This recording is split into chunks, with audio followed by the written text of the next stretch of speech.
Rolls-Royce Cullinan Series II, 2025, Review.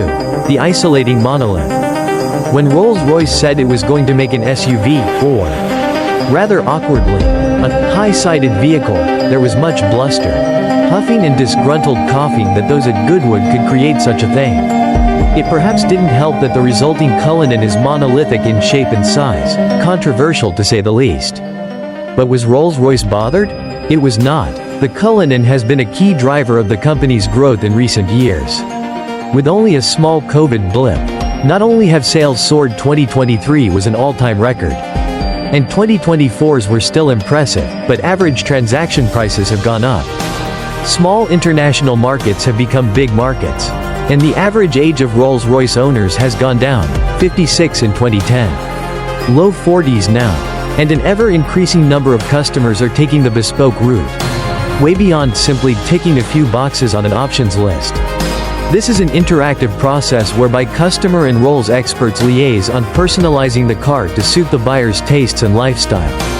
We had a taste of that process by building our own Ghost, which was made into a real car. Phantom aside, the typical Rolls-Royce is now driven by its owner, rather than by a chauffeur. So, what is the Cullinan like if you're piloting it yourself? At a glance. Pros. Extremely quiet, refined and comfortable. Fascinating details, isn't short of X-factor. Cons. Enormous, thirsty, not exactly for the wallflower. What's new? Series II is a rather literal version of the midlife facelift. The main change is to the appearance of the front end. The new grille has crisper edges, less roundness, more sheer surfacing. There's a new V-shape to the area under the grille. Rolls suggests we imagine a motorboat pushing the water aside. There are new daytime running lights, which have a slightly slimming effect on the front end, as well as reshaped air intakes. The rear end also gets some visual tweaks, new surrounds for the exhaust exits, a more prominent bash plate, a new section of gloss black bodywork, and the sides, where the sills that used to be matte black are now gloss black. There are new wheels, a multi-faceted 7-spoke design available in either part polished or all polished finish. It's still huge, squared off in places and won't be for the shrinking violet. But some of the new details help make the Series II easier on the eye. Inside, there's a new fascia, similar to that already seen in the Ghost and Spectre. There's also now the option of non-leather upholstery for the first time on a series production Goodwood-era Rolls-Royce. With the arrival of a bamboo-based fabric. Mechanically, very little has changed. The increase in wheel size from 22 to 23 inches has required the engineers to recalibrate the air suspension. What are the specs? Under the vast bonnet you find exactly what you found before. A 48-valve twin-turbo 6.75-liter V12. Essentially the same as that employed in the Phantom and Ghost. There's no hybridization, unavoidably, because it's a big V12 pulling a heavy, unaerodynamic car. It's not clean or frugal. The official fuel consumption figures are 16.8 to 17.7 mpg. And the CO2 emissions 363 to 380 grams per kilometer. The engine drives all four wheels through an 8-speed automatic transmission. There's no manual gear shifting by paddles or stick. You engage D or R with a stalk on the steering column. There is, however, an old-fashioned low mode for maintaining a lower gear where required. Cullinans are a foot longer than a Range Rover and slightly wider, but not as tall, and the occupants benefit hugely from this cubic capacity. Although the rest of the world may occasionally scowl at having to squeeze over a bit for an SUV that's about the same size as a long-wheelbase Ford Transit van. In the US, its size is much less likely to raise any eyebrows than here in Europe. The air suspension system uses a double wishbone front axle and a 5-link rear axle. It has electronically actuated active anti-roll bars and electronically controlled dampers. The road ahead is scanned to help the suspension system anticipate the condition of the surface. In off-road mode, the air suspension increases the car's height by 40 mm to improve clearance over rocks and ruts. The gearing and traction control are automatically adjusted to cope with loose surfaces. There's also a hill descent control system to take the strain out of going downhill off-road, by precisely controlling the engine for you in a low gear setting, rather than using the brakes. The air suspension can also be lowered at the touch of a button to make it easier to get in and out without losing your dignity. How does it drive? If someone had ever invented an isolation chamber on wheels, this is arguably the closest you'd get to it. You barely notice there's an engine, let alone a hulking great V12 getting on with propelling the Cullinan forward. My mother, who got to experience the Cullinan, even asked if it was electric. Yes, it's still very heavy.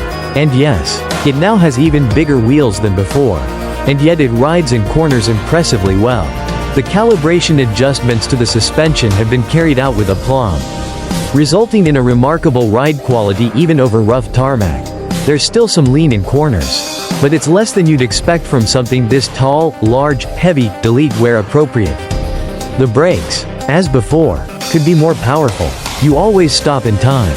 But there are occasions when you'd want a bit more power and a more direct feeling connection between pedal and retardation. Low button on the gear stock is effectively a sport mode in all but name. It holds on to a low gear for longer, letting the revs go higher, and firms everything up slightly. The steering is lovely and natural, relaxed and low effort, but fluid and accurate. It's a big car, but you get a good view of the extremities, helped by cameras if need be. And you soon learn the trick of using the Sprit of Ecstasy's wing tips as a guide to how close to the edge of the road you are. Once you've relaxed into it, which really doesn't take long, you just point the prow where you want it to go and it goes there. In the back it's divine. Take your shoes off, enjoy the carpet, adjust the aircon to your precise requirements, and revel in the vast amounts of room in every direction. It all very hushed, even at those times when the driver is making haste. It feels more like floating than riding along on big wheels. And you get to look up at the fake night sky, which can be oddly calming. What about the interior? The boot is a useful 600 liters, or 1930 liters with the rear seats folded. And access is easy thanks to a top hinged hatch and a bottom hinged lower section. Pickup style. That lower section is sturdy enough to be sat on while you watch the polo, etc. You can specify 4 seats or 5. And if you go for 3 seats in the back, there's still plenty of room for all. Front and rear. The seats are not particularly plush, but they are multi-adjustable and well-shaped to support you comfortably over long distances. The cabin is more digital than before, but that's still mixed with a lot of physical switches and dials. The driver's instruments are digital now with the Series II, with a central screen that can be operated by touch or by the iDrive rotary controller. And many functions can also be operated by voice. There are soft keys under the touchscreen for quick access to most used functions. It's a big car, so it has room to offer this belt and braces approach without feeling cluttered. The climate control system is entirely physical, making it very easy to accurately adjust on the move without taking your eyes off the road. Big interior changes include the new pillar-to-pillar glass dash, which is functional on the driver's side and in the middle, and decorative on the passenger side. Between them is a new analog clock width. For the first time, an in-cabin Spirit of Ecstasy. The dash lights up in 3 phases when you open the door. First the driver's instruments, then the passenger section, and finally the clock cabinet and mascot. It's quite an event after dark. Before you buy, there are 2 versions. The regular Cullinan, referred to by some as the silver badge, and the black badge. Reviewed separately, the black badge has more black trim inside and out. It also has more power and torque, up by 28 bhp and 37 pound-feet on the regular car, giving a token 0.1 seconds improvement in the 0 to 62 miles per hour time, and a slightly louder exhaust note. There is, however, the caveat that a wealthy customer can work with the bespoke department to turn a silver badge into something closely akin to a black badge. Or vice versa. There are other big and expensive SUVs. Other SUVs that don't like being called SUVs. Other SUVs from extremely prestigious brands. But there is nothing very close to the Cullinan. The Bentley Bentayga and Range Rover do many of the same things. But in their feel and details they offer a slightly different kind of luxury. And they're dynamically sharper, a lot less expensive too.